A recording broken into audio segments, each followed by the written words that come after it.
I wanted to make a Troodon guide because it's my personal favorite playable here in the Isle. It's small, it's fast, it's goofy, and it's got complex mechanics that it's high risk and high reward. And it's a satisfying feeling when you actually complete a hunt.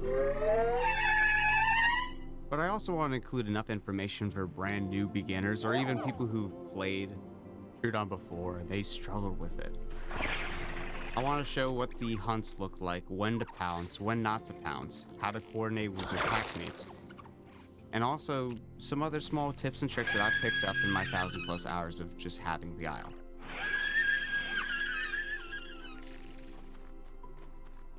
I'm a personal believer that more people should nest in the Isle. It allows all the new players coming in a chance to, play with someone who's more experienced, ask questions about the game, learn from people who are more experienced, just like a brand new hatchling would from its parents. It also helps new players out because it immediately gives them access to food, and you can immediately get them food once they start growing and they can actually have something solid. There are issues with nests, especially on public, official servers. You'll get the occasional trolls, you'll get the people that come in to grief the nest, but if you have experience in the game and somebody wants to join in, you can offer to nest them in, give them all the tips, tricks, and they're already in your pack, grouped up, and you don't have to spend 3 hours trying to find each other.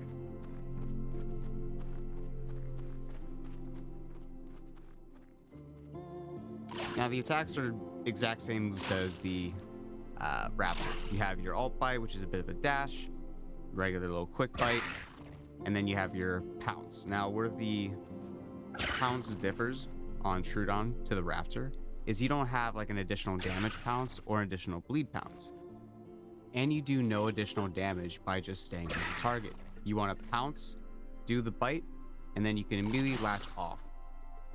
That way you can make room for your next packmate so they can land the following hit. This first clip is going to show you just the dangers of the boar. The boar is the most dangerous thing to the Troodon because you cannot kill a boar when you are fresh. Do not try. It will one-shot you. It hits you with magical boar attacks because they're wizards. Now when you're full grown, you can go ahead and beat them up because it takes about 2 to 3 hits. It's a lot easier when you have a packmate because you cannot pounce them head on.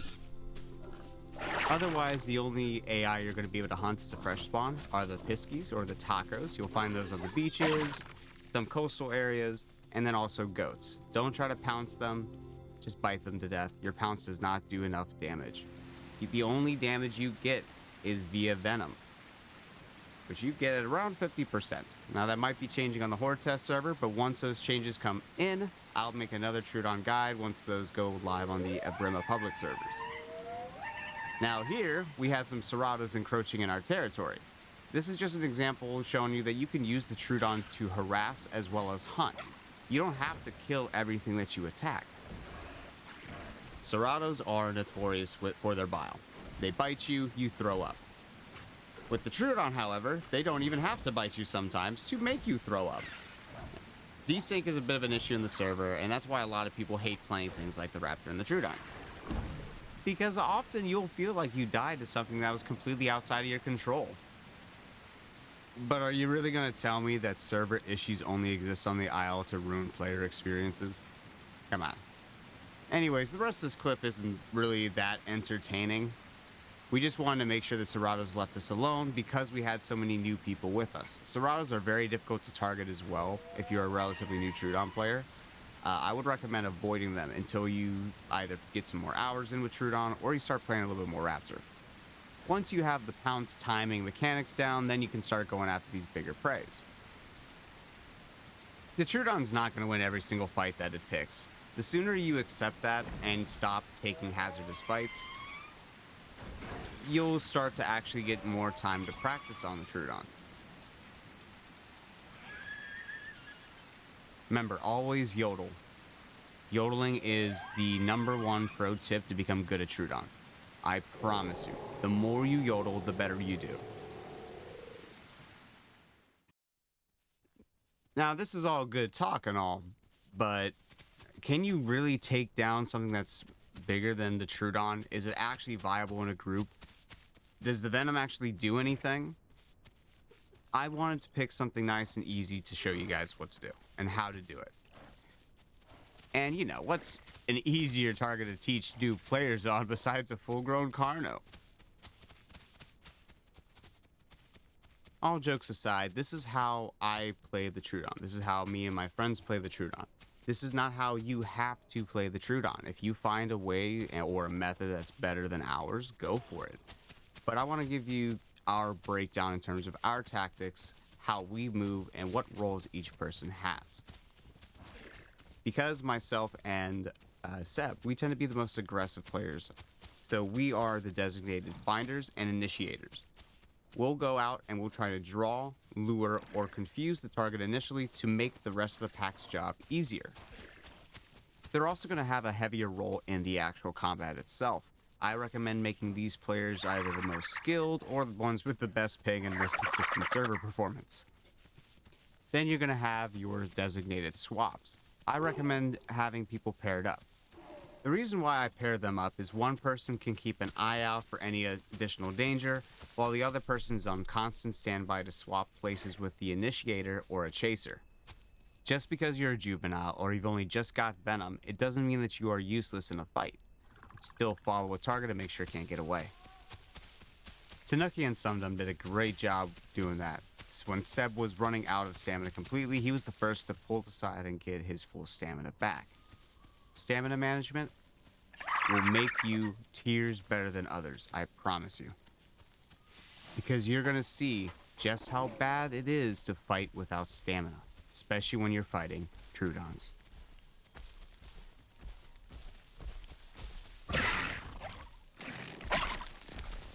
So what we do is we hit this guy once, let the Venom run its course as we follow and we chase.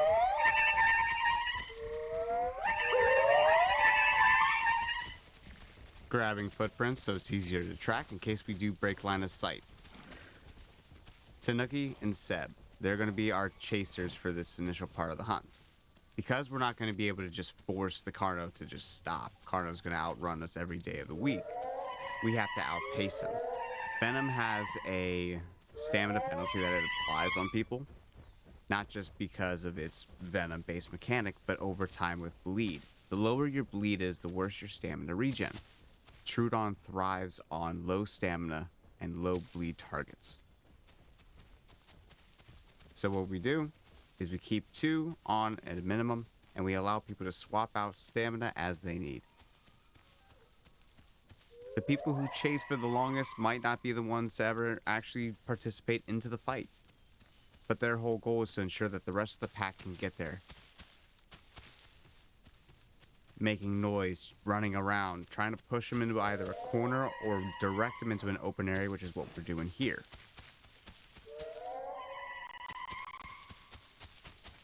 If you specifically try to quote-unquote corner your prey into something obvious like a wall or a rock, and you leave them a little bit of an obvious escape route, they'll get pushed out that way.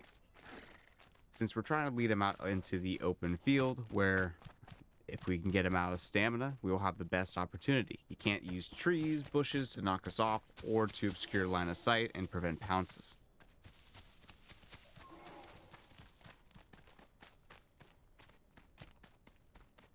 Seb and Tanuki constantly communicating where they're at, what their stamina's at. We're communicating what our stamina level is. We decide that I should be the one with the most stamina, so I don't let my stamina drop below 60. Maintaining trot so that I can continue to sprint for a little bit, regain some stamina, sprint a little bit more, so by the time that the Carno is completely gassed out of all of his energy, I have plenty to go.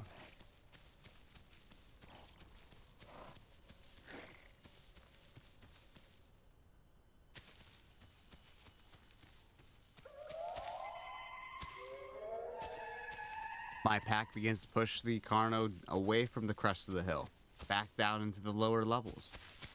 He has only one way to go, into 3 other Troodons, or away where he doesn't see any. And this is where you can use sound and audio cues to your advantage. I want him in the field, so we push him down. And when he starts to hear footsteps on his left side where I'm at, he's forced to turn out into the open field. And as he gets into the open, his stamina pool is completely drained. Now all he can do to quickly turn around and hit us would be with his ult bites. He can no longer sprint, charge at us. Now we can control the pace of the fight. And not only the pace of the fight, but his bleed levels. He has no stamina. The lower your stamina, the worse your bleed retention is. So your wounds will bleed more.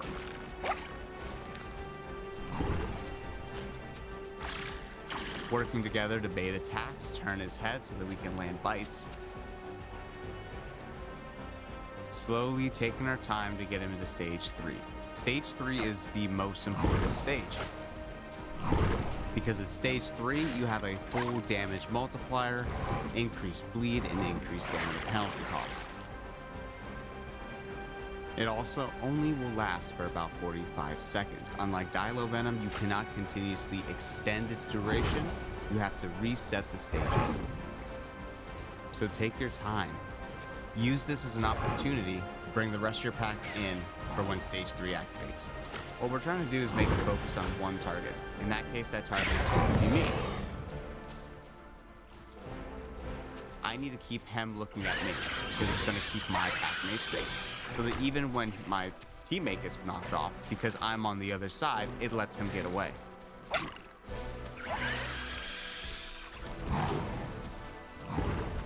Now I swap from pounces to bites. Your bites will do additional damage in stage 3 as well.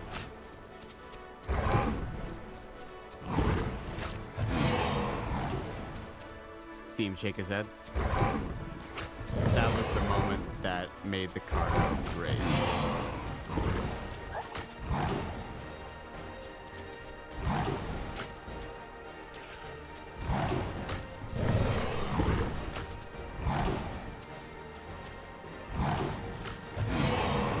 And it's fights like this that make me love the Troodon more and more. Watch him panic, do nothing but thrash and do the dance of death.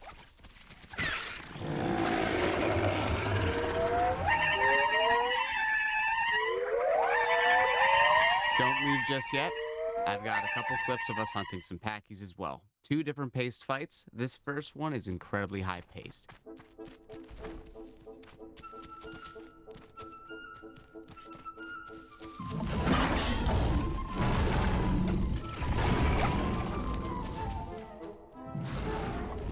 Quickly pulling back for a second just to see what happens with the Sarah and the packies.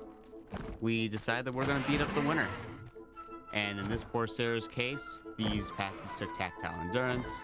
Some of the damage you should receive goes to your stamina bar instead, which I think is just ridiculous. And this poor Sarah just gets completely worked by these guys. It's very unfortunate.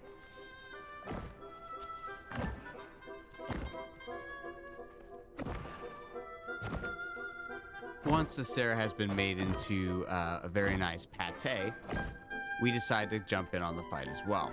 Another Sarah was about to hop in and help this Sarah before the packies finished him off. So as he runs away, we decide to finish off the packies. Now, once you know what the timing is per stage, you can go ahead and do like what I just did. This will let you quickly envenomate a target, make them panic, and often will cause them to make some more mistakes. For packies specifically, I would wait until after their complete attack animation is done. And then once that animation's over, you and your pack pounce. Try to coordinate it like this.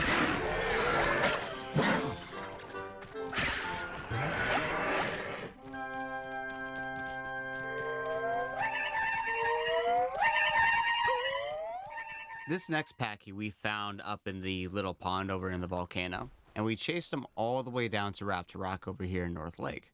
This is a good clip to show you what kind of patience you need to take out a target that's camping on, say, a rock or cliff. Seb and Connor do a fantastic job of dodging and ducking and weaving and baiting attacks. Patience is key here. You don't have to rush these fights. Don't get antsy. Guess what? If he's going to get up there and try to log out, we can jump up there and keep him from logging. If he's going to start starving to death, he's going to have to run up off of there anyways to get food. If he needs water, he's got to get off of there. He's not safe. So we're letting him decide when he wants to make that mistake instead of trying to initiate it. That way you don't get caught up in other people's counters as they try to hit you when you move in for a whack.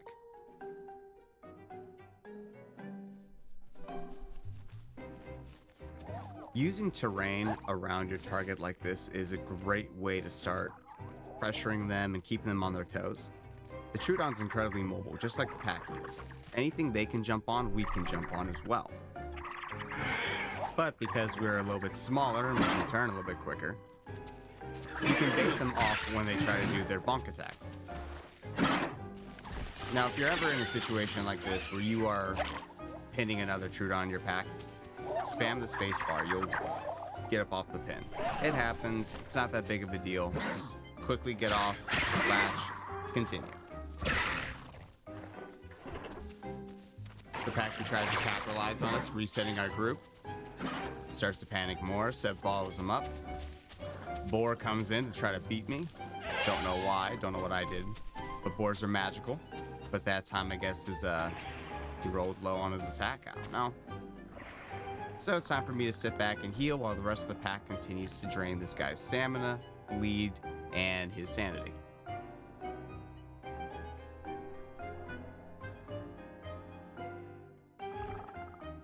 Once my bleed was done and I was back into the yellow hell, I figured it was time for me to come in and join the rest of the fight. Connor baits off another attack. Packy runs away. Once again, just wasting more stamina. However, please always stay on your toes. Just a fraction of looking away can end your life here as a Troodon. But it is now time to finish this out. He made it personal. He killed my friend. So quick back-to-back pounces on a lower health target.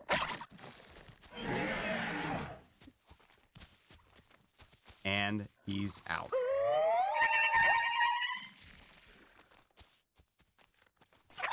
Not everyone can play the Troodon like me and my friends do.